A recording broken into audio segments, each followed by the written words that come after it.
이 시간 하나님께서 주시는 말씀 함께 읽겠습니다. 요한계시록 3장 14절에서 22절 말씀입니다.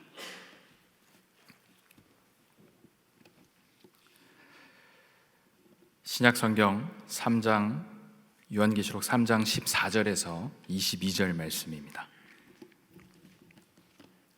우리 함께 한 목소리로 읽겠습니다.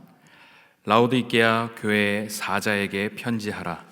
아멘이시오, 충성되고 참된 증인이시오, 하나님의 창조의 근본이신 이가 이르시되, 내가 내 행위를 아노니 내가 차지도 아니하고 뜨겁지도 아니하도다. 내가 차든지 뜨겁든지 하기를 원하노라. 내가 이같이 미지근하여 뜨겁지도 아니하고 차지도 아니하니 내 입에서 너를 토하여 버리리라. 내가 말하기를 나는 부자라 부요하여 부족한 것이 없다 하나 내 곤고한 것과 가련한 것과 가난한 것과 눈먼 것과 벌거벗은 것을 알지 못하는도다. 내가 너를 권하노니 내게서 불로 연단한 금을 사서 부요하게 하고 흰옷을 사서 입어 벌거벗은 수치를 보이지 않게 하고 안약을 사서 눈에 발라보게 하라. 무릇 내가 사랑하는 자를 책망하여 징계하노니 그러므로 내가 열심을 내라 회개하라. 볼지어다 내가 문 밖에 서서 두드리노니 누구든지 내 음성을 듣고 문을 열면 내가 그에게로 들어가 그와 더불어 먹고 그는 나와 더불어 먹으리라. 이기는 그에게는 내가 내 보좌에 함께 앉게 하여 주기를 내가 이기고 아버지 보좌에 함께 앉은 것과 같이 하리라. 귀 있는 자는 성령이 교회들에게 하시는 말씀을 들을지어다. 아멘. 사랑하는 화평의 가족들에게 주님의 이름으로 문안드립니다. 예배당에 모여서 함께 예배를 드리던 성도님들이 제 앞에 계시지는 않아 조금은 아쉽지만 오늘 이 말씀을 통해서 우리에게 귀한 은혜를 허락하실 하나님이 우리와 함께 계심에 또한 기쁨과 감사로 오늘 말씀을 함께 나누고자 합니다. 그동안 제가 요한계시록의 소아시아에 보내는 7편지를 연달아 말씀을 전했습니다. 그리고 오늘은 그 마지막 7번째 라오디게아 교회에게 보내는 편지입니다. 그동안 함께 살펴본 대로 라오디게아 교회에게 보내는 편지 또한 수신자와 발신자를 명확하게 밝힙니다. 라오디게아 사자에게 편지합니다. 누가 보냈을까요? 아멘이시오, 충성되고 참된 증인이시오, 하나님의 창조의 근본이신 이가 이르시되. 아멘이시다 라는 표현이 나오는데요, 우리는 아멘의 뜻을 네, 진실로 그렇습니다, 동의합니다 정도로만 알고 있는데, 아멘이신 주님, 이런 표현은 우리에게는 조금은 낯선 것은 사실입니다. 박윤선 목사님은 이 표현에 대해서 이렇게 설명합니다. 하나님의 약속, 즉 구약에서 미리 약속한 모든 것이 예수 그리스도를 통해 이루어졌다, 다 예가 되었다, 다 예스가 되었다 라고 표현하고 있습니다. 약속대로 모든 것을 이루셨다, 하나님의 약속이 참된 것으로 드러났다, 그 약속의 성취가 우리 하나님께 모든 영광이 되었다라는 겁니다. 아멘, 하나님의 말씀이 그대로 성취되었습니다 라는 뜻이라는 겁니다. 이제 우리에게도 아멘은 그저 네 라는 그 정도의 대답이 아닌 그리스도의 신실한 사역, 그리고 다시 오실 그분의 권세와 영광임을 기억하시기를 주님의 이름으로 부탁을 드립니다. 수신자와 발신자를 밝히시고 바로 이어서 신랄하게 라오디게아 교회를 비판하십니다. 3장 15절 그리고 16절 말씀에 내가 내 행위를 아노니 내가 차지도 아니하고 뜨겁지도 아니하도다. 내가 차든지 뜨겁든지 하기를 원하노라. 내가 이같이 미지근하여 뜨겁지도 아니하고 차지도 아니하니 내 입에서 너를 토하여 버리리라 라고 말씀하십니다. 우리 주님이 보실 때 라오디게아 교회가 미지근한 상태라는 겁니다. 영어 단어에 라오디시언이라는 단어가 있습니다. 제가 정확하게 표현을 했는지 모르겠지만 라오디게아인이라는 단어가 있는데 이 단어의 뜻이 종교 혹은 정치 등의 냉담한 사람이라는 뜻이랍니다. 차지도 뜨겁지도 않은 라오디게아인에서부터 유래된 단어라고 합니다. 다른 이전의 6통의 편지들과 비교하여 볼 때 이 라오디게아 교회는 특별하게 큰 죄를 짓고 있지도 않습니다. 그리고 이단자나 박해자, 악을 행하는 자들도 등장하고 있지 않습니다. 그런데 그런 그들에게 주님은 너희가 차지도 않다, 뜨겁지도 않다 이렇게 말씀하시고 있는 겁니다. 이 차다라는 말을 또 원어로 살펴보면 얼음장같이 차다는 의미이고 뜨겁다는 것 또한 펄펄 끓도록 뜨겁다는 의미입니다. 신앙의 상태가 뜨겁다는 것은 무엇을 의미하는 것입니까? 우리의 심령이 뜨거워져야 한다는 겁니다. 우리 속에 있는 영적인 불이 활활 타올라야 한다는 겁니다. 주님을 사랑하는 마음이 뜨거워져서 주님을 위해 내가 무엇을 할지 그렇게 간절해진다는 겁니다. 그 감사와 감격이 날마다 새롭고 더하여져서 전심을 다해 주님을 사랑한다는 겁니다. 우리가 지금은 쓰고 있지 않지만 알코올 램프나 호롱불 같은 것들은 연료가 들어가 불을 켜는 겁니다. 그 연료가 다 떨어지게 되면 그 불은 반드시 꺼지게 되어 있습니다. 연료가 계속 공급되지 않는다면 그 뜨거움은 계속 유지될 수가 없습니다. 우리가 계속해서 주님 앞에 타는 열정과 간절함을 유지할 수 있는 방법, 그것은 말씀뿐입니다. 살아계신 그 하나님의 말씀을 바로 알고 바로 묵상하고 그 묵상을 통한 그 헌신을 통해서 주님 앞에 계속해서 그 뜨거움을 유지할 수 있는 것입니다. 이 말씀 가운데는 주님이 날 위해 행하신 일들, 그리고 주님을 영접하기 전 우리의 존재가, 우리의 상태가 매우 취약한 상태였음을 계속해서 우리에게 드러냅니다. 그 말씀을 통한 그 묵상이 우리를 감사로 인도하며 그리고 하나님을 위해 탈탈 활활 타오를 수 있는 뜨거움으로 인도해 준다는 것을 기억하시기를 부탁드립니다. 제가 오래전에 이전 교회에서 한 집사님과 대화를 나눴던 기억이 있습니다. 그 집사님은 내가 대학생 때 선교단체에서 막 이렇게 열심히 하고 내가 전도도 열심히 하고 막 이런저런 이야기를 하시면서 그 신앙생활, 그 뜨거웠던 신앙생활을 회상하시면서 저한테 이렇게 말씀하셨습니다. 그때는 정말 뜨거웠었는데, 뜨거웠었다라는 표현을 하셨습니다. 여러분에게 묻습니다. 여러분들은 지금 하나님 앞에서 주님을 향한 그 뜨거운 열심과 열망을 가진 현재 진행 중인 뜨거움을 가지고 계십니까?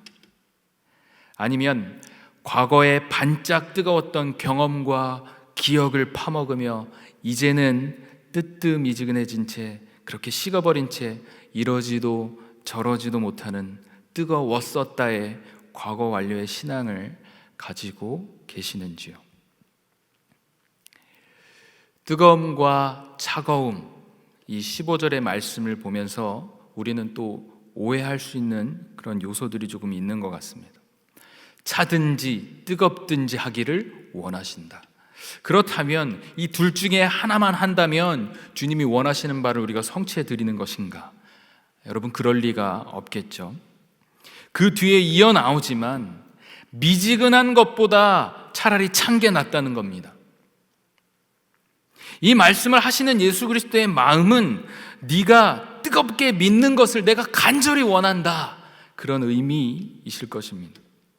우리 주님의 애타는 마음의 표현은 사랑하는 당신의 자녀들을 토해내겠다는 표현까지 서슴지 않으며 그 사랑의 마음을 드러내고 계신 겁니다.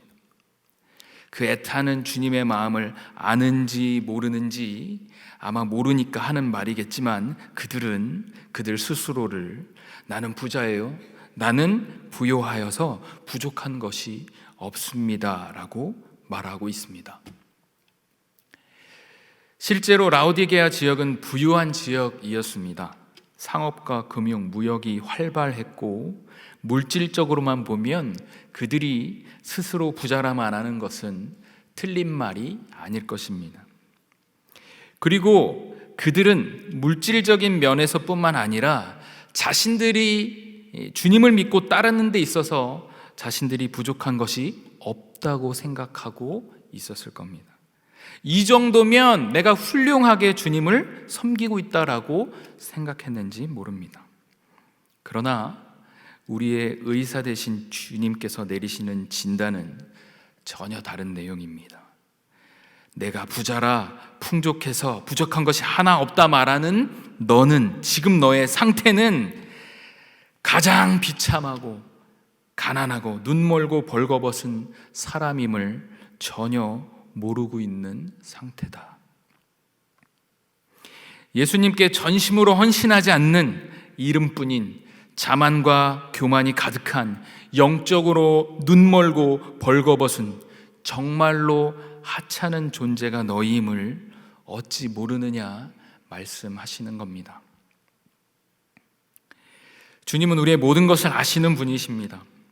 우리가 어떤 마음으로 예배당에 나와서 앉아 있는지, 어떤 마음으로 어느 정도의 열심으로 주를 예배하며 살아가는지 주님은 다 아신다는 말씀입니다. 스마트폰으로 드리는 예배라 하여서 더 작은 주님께 드리는 작은 예배가 아님을 기억하시는 여러분 다 되시길 주님의 이름으로 부탁을 드립니다. 언제나 우리 머리털까지 세시며 우리 마음까지 감찰하시는 그분 앞에서 전심을 다하는 그 뜨거운 마음을 드리는 예배자로 승리하시기를 주님의 이름으로 축복합니다. 주님은 다시금 그런 하찮은 존재인 우리에게 권고하십니다. 권고하신다라는 이 표현을 보면 절대자가 하찮은 피조물에게 말씀하실 만한 단어가 아니라고 생각됩니다. 복종을 명령하실 수 있는 위치에 계신 분께서 우리를 인격적으로 대하여 주시고 권면하신다, 권하신다라는 겁니다. 3장 18절 말씀, 내가 너를 권하노니 내게서 불로 연단한 금을 사서 부요하게 하고 흰 옷을 사서 입어 벌거벗은 수치를 보이지 않게 하고 안약을 사서 눈에 발라보게 하라. 불로 연단한 금을 내게서 사라. 그게 무슨 말씀이십니까? 금을 지금 장사하시겠다는 것이 아닙니다. 장사와 무역에 익숙한 그들에게 그들의 표현으로 다가가시는 겁니다. 나와 거래하자. 불로 연단한 금, 연단받은 믿음을 나한테 사라. 그런데 사가는데 값없이 사가라는 겁니다. 그 믿음을 가지고 너희의 그 곤고하고 가련하고 가난한 것을 채우라 말씀하시는 겁니다. 흰 옷을 사서 입고 안약을 사서 눈에 발라보아라. 헐벗은 너를 가리고 눈먼 너에게 이 안약을 통해 새로이 볼 수 있는 눈을 허락하겠다는 겁니다. 그렇게 눈을 뜬 자들은 이전에 볼 수 없었던 새로운 세상을 만나게 해주신다는 겁니다. 그분은 그렇게 우리의 죄와 수치를 덮으시고 가리우셔서 우리를 빛 가운데로 동참케 하시는 위대한 하나님이심을 기억하시기 바랍니다. 주님은 그렇게 라오디게아 교회의 은혜와 회복을 위한 두 가지 조치를 내리십니다. 3장 19절 말씀에 무릇 내가 사랑하는 자를 책망하여 징계하노니 그러므로 내가 열심을 내라 회개하라. 이것은 다만 라오디게아 교회에게만 주시는 말씀이 아니라 이 말씀을 듣고 있는 우리에게 주시는 두 가지 귀한 조치임을 함께 기억하며 살펴보면 좋겠습니다. 첫째, 열심을 내어 회개하라. 19절 말씀을 보면 열심을 내라와 회개하라가 마치 나누어져 있는 것 같지만 열심을 내어 회개하라라는 의미입니다. 에베소 교회 그리고 사대 교회의 회개에 대한 말씀을 힘을 주어 말씀하셨던 것처럼 그렇게 오늘 또한 라오디게아 교회에게도 말씀하십니다. 주님께서 이렇게 우리의 자만과 교만함과 안일함을 신랄하게 비판하시는 그 이유가 무엇입니까? 우리를 돌이키시기 위함입니다. 토하여서 버려지는 모습을 보고 싶지 않아 하시는 사랑의 마음에서 우리를 돌이키라 하시는 겁니다. 이 말씀을 들은 우리는 당장에 바로 그 즉시 회개해야 하는 것은 물론이고 다시금 주님 앞에서 우리의 타는 마음으로, 그렇게 불타는 마음으로 주님 앞에 나아가야 할 것입니다. 자신의 기준에 따라 만족하며 조망만한 우리의 생각을 가지고 자만하는 그 모든 것들을 우리가 먼저 우리의 입에서 토해내야 할 것입니다. 늘 겸손의 마음으로 주님을 바라보고 열심을 가지고 회개하며 우리의 신앙의 호롱잔에 기름을 가득 채워야 할 것입니다. 둘째는 주님과의 교제입니다. 요한계시록 3장 20절 말씀을 보면 볼지어다 내가 문 밖에 서서 두드리노니 누구든지 내 음성을 듣고 문을 열면 내가 그에게로 들어가 그와 더불어 먹고 그는 나와 더불어 먹으리라. 아멘. 이 말씀은 라오디게아 교회 교인들에게만 주시는 말씀이 아닙니다. 그것은 3장 20절 누구든지라는 단어를 통해서 알 수 있습니다. 예수 그리스도를 구주로 영접하는 주님의 복음을 받아들이는 그 어떤 자라도 가능하다. 내 음성을 듣고 문을 열면 나로 하여금 들어가 함께 먹고 나누겠다라고 하시는 주님의 말씀입니다. 이것은 우리 모두에게 하시는 초청입니다. 문을 열고 들어간다라는 이 표현을 보면 우리의 마음 혹은 우리의 영혼이 마치 집이나 방처럼 묘사되고 있습니다. 누구나 자신이 자신의 방, 자신의 집의 주인으로 있고 싶어 합니다. 주님이 들어올 자리가 없고 나의 것들로 가득 차여져서 주님을 문 밖으로 밀려나 있고 주님의 음성은 들리지만 나를 포기하고 싶지도 않고 내가 가진 것을 내려놓고 싶지도 않아서 여전히 주님의 음성을 외면하고 있지는 않습니까? 주님께서 이 하찮은 우리에게 찾아와 주시는 것도, 그리고 문을 두드려 주시는 것도 우리에게는 더할 나위 없는 영광임에도 불구하고 우리는 미천한 우리에게 찾아와 들어와 나와 함께 하시겠다 하시는 주님의 초청에 반응하고 있지 않는 것 같아 마음이 아플 뿐입니다. 주님의 초청에 절대 반응하며 우리의 모든 것을 다 내어놓고 주님을 모시는 귀한 선택을 하시는 저와 여러분이 되시기를 주님의 이름으로 축복합니다.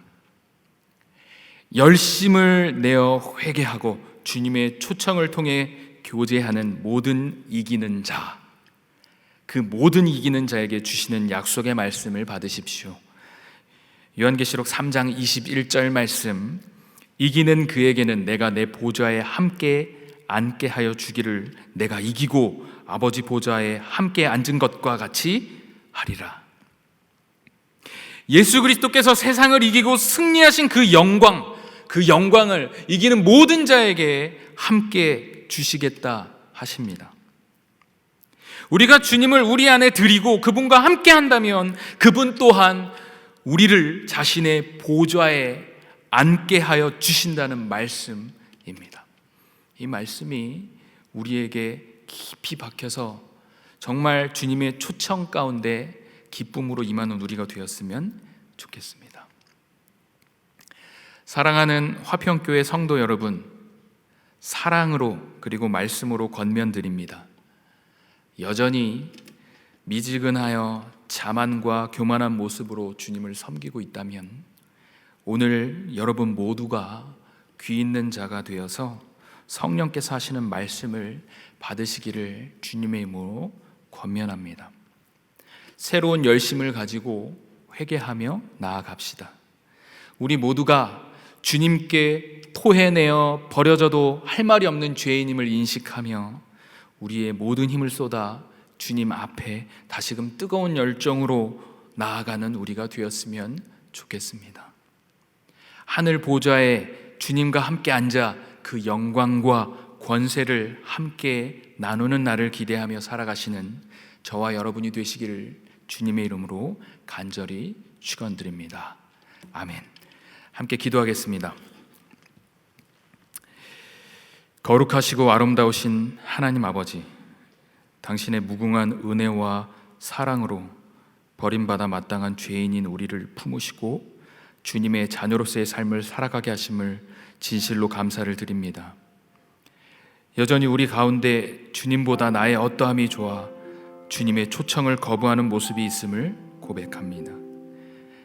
우리가 주님을 뜨겁게 사랑하고 주를 위해 우리의 모든 것을 태워드릴 수 있는 깊은 믿음을 우리에게 허락하여 주시옵소서. 곤고하며 가련하고 가난하며 헐벗고 눈이 멀고 벌거벗은 상태임을 늘 자각하며 그 미천함 가운데 풍성한 은혜로 채우실 주님만을 늘 의지하며 나아가는 우리가 되게 하여 주시옵소서. 예수 그리스도 존귀하신 이름으로 함께 기도 올려 드립니다. 아멘.